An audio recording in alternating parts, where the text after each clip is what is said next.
Kwa kweli kabisa bwana, baada ya kuona nabii uguza mpona niombea na mguu naenda vizuri, niumpa milioni 15.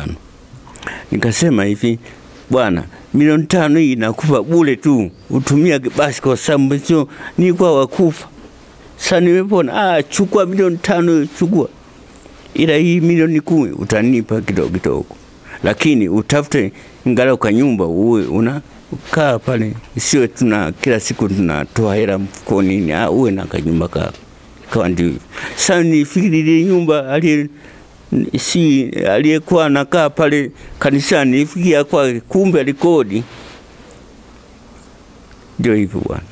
Ni mwalimu mstaafu Daniel Lazaro Athumani wa kijiji cha Itunduma, kata ya Mtwango, halmashauri ya wilaya ya Njombe, akizungumza na IOTV akidai kutapeliwa fedha kiasi cha shilingi milioni 34 na nabii aliyemtaja kwa jina la Nabii Alpha Ibrahim Mwita wa kanisa la Mlima wa Utukufu lililopo katika halmashauri ya mji wa Makambako. Mwalimu Daniel Athumani ambaye kwa sasa ana umri wa miaka 60 anasema alisimama kufundisha katika shule ya msingi Itunduma Januari 2023 kutokana na changamoto ya maradhi aliyokuwa nayo mpaka Machi 2024 alipoomba kustaafu kwa hiari ili apate muda wa kutibu maradhi aliyokuwa nayo, jambo ambalo aliweza kukubaliwa na mwajili wake. Anasema alianza kutafuta tiba kwenye hospitali mbalimbali huku pia akitafuta uponyaji kwenye makanisa mpaka alipofika kwa nabii ambaye pia mara baada ya kutafutwa na IOTV kwa njia ya simu, nabii huyo amekana kumfahamu mwalimu huyo. Mimi ni Amiri Kilagalila. Mimi ni Daniel Lazaro Athumani. Nimesoma shule Tandara, nikiwa kama mwalimu wa daraja 3B. Baada hapo nienda kufundisha shule ya msingi Ipanga Lupembe. Ni kweli baada ya muda kidogo nihamishwa nienda shule ya msingi Upanga. Nimefundisha kufika Januari 2023 Januari. Kwa kweli nilipata ugonjwa wa stroke. Nilikuwa na HIV nikagwa tu chini. Watu niokota, basi nikaenda hospitali ya Kibena. Nikatibiwa, baada hapo sikupata nafuu, nikaenda Ikonda. Nikatibiwa. Baada hapo kuna mtu mmoja akasema, bwana wewe kwa ugonjwa inabidi niende kwa nabii nikaombewe. Ni kweli baada ya kukaa kufikiria nikaona kwa ugonjwa nafuu niombewe. Kweli nianza kwa Damasi nitibiwa. Baada hapo nikaenda kwa Gift Makambako. Baada hapo sasa nipande gari la kwenda nyumbani hapa Wangama stendi mpya ile. Nikaona nitachelewa, nikapanda kwa mlando gari litakulia. Basi napita pembeni nikaona mtu anahubiri. Anahubiri ilikuwa saa 7 hivi. Basi niangalie kwenda nikamkuta Nabii Alpha Ibrahim anahubiri. Baada hapo nikaingia akanihubiria. Basi nikarudi nyumbani saa 10 hivi. Ikawa saa kila Jumatano ni kama ibada naenda, Jumapili naenda nahubiri wa saa kule kwa Gift nimeacha. Basi baada hapo sana sema kuna kutoa ushuhuda, nikatoa ushuhuda. Basi kumbe ule ushuhuda ni watu mbalimbali walikuwa wanatoa ushuhuda. Yeye kumbe anasikiliza kwamba huyu mwalimu ametoa ushuhuda huu, sio ile mwanzo yake. Basi akasema hivi, bwana, kuna nyumba kule Njombe ulivyotoa ushuhuda. Nikasema sawa. ile nyumba bwana, kabla hujaingia inabidi iombewe. Nikasema kwa sababu nabii wangu anasema ni kweli, basi aje aombee kabla sijaingia. Hiyo nyumba ni mpya? Ni mpya. Basi kweli kuna siku alikuja hapa, tukaenda kule akaiombea ile nyumba, basi akarudi nyumbani kwake Makambako. Kumbe nsiele wenzangu anachukua picha, akasema bwana, nimekaa nimelala nimeona ile nyumba yako kama ina marudio fulani hivi kama dudu. Sasa kama nabii ameona hivi, nifanyeje? Basi akasema bwana, uuza nyumba ile unwe Makambako, maana ile ina marudio. Na mimi kwa kweli kwa akili yangu nikana kama ina mambo kama haya niuze hii nyumba, hata kama ni hasara basi pota pale nipate Makambako. Bwana huyu nabii anasema sipo za bei rahisi. Basi kweli alipata mteja. Na hiyo nyumba ulikuwa unajenga taratibu ukiwa kazini? Ninunua milioni 25 ikawa imekamilika. Ilibaki vioo tu na marumaru chini tu basi. Ni Njombe sehemu gani? Mji Mwema. Baada ya kuuza, ni kweli alipatika mteja, nikauza kwa hela ile milioni 25 ile. Ingawa nitumia milioni 34.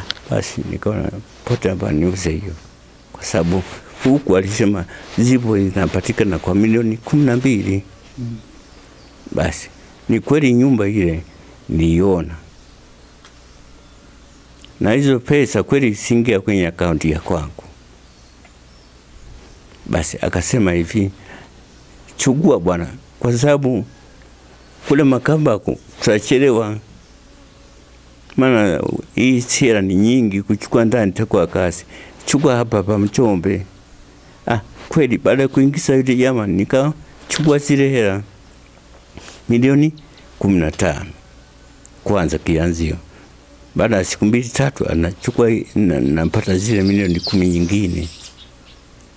Nikasema haya basi, kweli nikachukua. Nikaenda Makambako, bana nyumba iko wapi? Asa hii hapa. Nikaona bana nyumba hii ipo chini, hii hapana, hela zipo kwenye gari huko. Basi tukaangalia nyumba nyingine, na nikakata nyumba nyingine nikakata. Basi ikafika usiku. Wakati huo kwenye gari ya nani? Ilikuwa gari ya kwake, lakini kumbe alikuwa na kodi.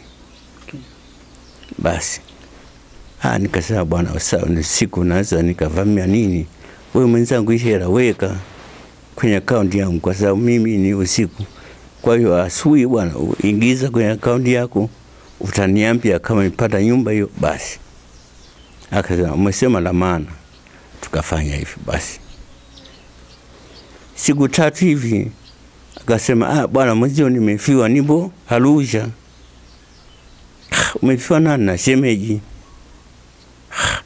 Asema mtoto na shemeji wote wamekufa, na nasafiria maiti toka Arusha mpaka Tarime Msoma huko. Basi mimi kweli niliondoka pale kwa Jumapili, nikachukua jamaa moja hivi, si ni mpale mwenye yule, tukaenda benki pale NMB pale Makambako, nikatoa kama 100,000 hivi. Nikasema basi hii shukrani mwenzangu amefiwa, kweli nimtumia. Basi baada ya siku 3 akarudi. Baada ya kurudi nikasema vipi, yule mtu yule Njombe alisema na maliza milioni 10, vipi 20 bana kamalizie. Basi akasema sawa bana. Kweli tuliondoka. Ile jamaa kweli pale maliza, akasema bana, nitakuwa tumuone bwana Alisi wa Njombe na ofisi makao ya kata Mji Mwema ili tukamilishane. Basi tukamilishane. Ile jamaa kweli aliingiza milioni 10 zilizobaki zote kwenye akaunti ya kwangu cash. Basi baada ya kumaliza hivi Yule nabii mwenyewe akasema ile nyumba uliyoona milioni ni sawa milioni 12, lakini tumepata ile nyingine milioni 24. Basi chukua na hizo hela ili tukamalize hiyo kesi kwisha. Na mimi nikaona hapa kweli bwana, nyumba nimepata nzuri. Nikachukua ile, basi tukaenda na huyo nabii. Tukafika pale, kweli nikasema bwana, nyumba hii nimeona ni nzuri, nafuu ninunue. Baada ya kununua nikasema inaonekana apatikane mwenye nyumba, isiwe kijana kama huyo. Akasema sawa. Basi mimi napigia simu. Huyo jamaa nyumba alikuwa Dar es Salaam. Nilisema, kwa hiyo kesho ukamishe kila kitu, majina na hela unazo mkamisha ni jamaa. Mimi ninapokuja iwe kwisha kila kitu. Basi akasema, sasa bwana wewe piga hapa, unapiga picha. Maana napokuja hapa uwe na picha passport. Nikwenda akampiga hiyo mtu soka Dar es Salaam akaja. Ilikuwa kama saa 10. Sasa huyu mtu mbona hafiki, yuko wapi? Asema yupo Iringa anakuja. Sasa basi mimi namsubiri mpaka saa 11 hivi atakuwa ameingia, basi nimuone tu. Nikakaa mpaka saa 11 hiyo. Nikaona hafika. Nikasema bwana, kwa sababu hela unazo mwenyewe na ujamaa unamfahamiana naye huyu, basi utampa hizi hela na kukamisha hivyo vitambulisho vingine, passport mpika nazo na jina unalo. Kwa hiyo kila kitu muandikishane. Akasema haya bwana, maana sasa ni usiku, nenda nyumbani kesho uje. Kwani nikaenda pale kesho yake. Nilipofika pale nikaona jamaa anapika kama daladala hivi. Ile jamaa ameenda ng'ombe kusalimia. Sasa mimi nikaa najiwaza ameenda ng'ombe namna gani, amna swala la kwake lisio muhimu. Sio mbaya. Basi asema ngoja. Kweli alikuja mwenzake mwingine mmoja. Nikasema mwenzako yuko wapi? Akasema anakuja tu, kaa subiri kwanza anakuja. Nikakaa nikakuta aje. Basi yule jamaa yule naye ni mchungaji, lakini nabii naye yupo kwenye kanisa hilo la kwake. La huyo nabii. Haja basi atakao amechelewa. Sio mbaya, nikamnunua chakula ujamaa, akana nikasema nenda kwa mguu wewe, hapa ni jirani. Basi mimi nikaondoka. Siku inayofuata nikampiga simu. Bwana vipi kuhusu swala la nyumba ile? Asema hata kila tutali, ila sana una jamaa anapika chenga. Nipe akaunti yangu, yani ya mimi. Sasa nitakupa akaunti yangu tena na hela nyingi ninazo mwenyewe, sasa ni tena. Sasa nimeona yule bwana haiwezekani. Nipe akaunti yangu, ile hela nihamishe kwenye akaunti yangu sije kwako. Basi uchukue hizo hela kwenye mkono nipe, mimi mwenyewe nitaingiza kwenye akaunti yangu. Asema haya basi uje. Siku inayofuata hiyo saa 5 napika simu hapoki. Inaita tu gini hapoki. Napika simu hiyo saa 5, saa 6 hapoki. Nikashtua jamaa atoka mkorofi. Wakati yote yanaendelea, mlikuwa mnaendelea na ibada kwenye kanisa lake? Nilikuwa kwenye ibada yake. Okay. Basi nikaona hapa kwa nini hapoke? Basi kuna jamu moja senti mpya pale pembeni hivi, imeandika benki ya biashara hivi. Amekaa niulize, huyu jamaa mbona anapika simu hapokei? Inaita kina hapokei. Jana jioni tumeongea safi. Kwa nini? Basi kwa sala ile bwana, wende polisi watakusaidia. Ndio maana mimi pale nikaenda polisi. Basi nikaeleza tatizo langu ni nini. Wakasema bwana, huyu mtu ni kama tunamfahamu. Sasa kumpata, kaa kwanza hapa mpaka saa 4 hivi, saa 3 ndio tutampata. Kumbe bwana wale polisi sielewi walikuwa wanaenda kuangalia anakokaa. Kumbe kule alihama. Naona. Basi ushirikano wa mwenyekiti na pale basi kwambia natokea Makekere. Basi ukaenda Magere huko saa 2 hivi. Wakamwona mwenyekiti wa kitongoji na balozi. Baada ya hapo wakaanza kuhojiwa na wale balozi na huyu polisi. Ni traffic lakini ni polisi. Wakasema sawa bwana kumpata. Itabidi tuingie kama saa 4 hivi mchango tu wa Mwenge. Maana Mwenge si rama kama basi wakaingia. Walipoingia yule jamaa akapiga hodi kwenye nyumba yake. Kwanza huyo polisi ulikabidhiwa na mkuu wa kituo au na mkuu wa kituo. Bwana. Basi ni kweli. Bwana tunaomba mchango sini nani. Kumbe wanamwangalia kama yupo Alfa. Basi hapo yeye akanipigia simu. Sio kitu gani? Kumbe mimi nimekaa na wale polisi. Asema unasikia bwana ule mzigo uje kesho asubuhi bwana. Uko wapi? Nisema nipo nyumbani. Asema unasikia.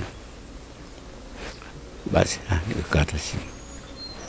Basi tupoingia akasema kati ya watu 6 hapa maana walikuwa balozi mwenyekiti na wengine na ndogo wake mmoja hivi ni polisi pale anapokaa. Ni nani? Nikasema ni huyu hapa. Kweli alipo niona mimi alishtuka kidogo akaanza kueleza ya kweli huyu mzee nichukua hela milioni 24 na nimenunua nyumba tayari na nimemonja. Basi wali askari wakamuuliza zile hela ziko wapi? Akasema zipo kwenye account. Account iko wapi? Anasema ipo ndani. Basi yule mdogo kaingia ndani akachukua ile account. Basi ile account akachukua wale polisi na akavaa sufuria basi akambeba akaenda kituoni. Kufika kituoni kote akuuliza walimweka ndani. Basi ndio hivyo bwana. Na baada ya kumweka ndani na kwenye akaunti hiyo fedha milioni 24 ilikuja kupatikana. Sasa walikuwa wanangoja wameshika au polisi hao. Sima polisi hao. Asubuhi wakamfungulia bwana. Sasa tunataka akaunti yako tukachukue hela hii. Maana hela hii inaonekana sio yako ya huyu mzee. Kweli yeye alimasa sina hata senta. Mbona hela umechukua Ijumaa? Pasa ilikuwa Ijumaa kitu kama hiyo. Umeweka wapi? Asema si nimetumia nilipa madeni mengine basi. Wakasema bwana haiwezekani. Kwa hiyo tudanganya siku ile. Basi wakamweka ndani tena. Saa mimi nipo nyumbani huku nikashangaa mdogo wake si amekuwa mzamana si hivi. Hiyo fedha anasema alitumia kwenye madeni yepi? Kusema kwa kweli. Alisema nyingine kuna nyingine nimelipa madeni kusema. Awali tulipata taarifa kwamba fedha ambayo umetapeliwa ni milioni 34. Lakini kwenye akaunti hiyo ilikuwa ni milioni 24. Hiyo milioni 14, si ndio? Hiyo ilikuwa wapi na hiyo ilitoka kwako kwenda kwake kwa namna ipi? Kwa kweli kabisa bwana, baada ya kuona nabii ameni ukuza mpona niombea na mguu naenda vizuri. Nimpa milioni 15. Nikasema hivi, bwana, milioni 5 hii nakupa bure tu. Utumia basi kwa sababu sio ni kwa wakufa. Sasa nimepona chukua milioni 5 chukua. Ila hii milioni 10 utanipa kidogo. Lakini utafute ngalo kwa nyumba uwe unakaa pale. Sio kila siku tunatoa hela mfukoni uwe na kanyumba ka. Kwa ndio. Sasa nifikiri nyumba aliyekuwa anakaa pale kanisani nifikia kwa kumbe alikodi. Ndio hivyo bwana. Ulimpa kama zawadi? Milioni 5. Ila 10 sema bwana, hii unanitafuta kidogo kidogo. Lakini unatafuta kidogo kidogo, hii milioni 10 utafuta kauanza kadogo, uwe na nyumba yako. Tusiwe tunatoa kanisani, si malipo nini, si mna kodi ya nyumba, si ilikuwa ndio hiyo. Kwa hiyo hii milioni 10 ambayo ulimpa kuwekea? Alikuwa analicha kidogo kidogo. Ulimkopesha? Saa rejeshi. Tueleze hapo, hii milioni 10 iliendaje kwani? Nilimpa na ile milioni 15. Mimi nilichotaka kujua, hii milioni 10 ilikuwa ni mkopo yeye kuazima au ili mpaka inatoka kwako ilikuwa ni kwa aliazima na akiahidi kwamba atarudisha baada ya muda gani? Kweli ilikuwa kidogo kidogo, kama milioni 2 akipata arudisha. Mimi ni muamini kwa sababu alikuwa ni nabii wa kanisa hili.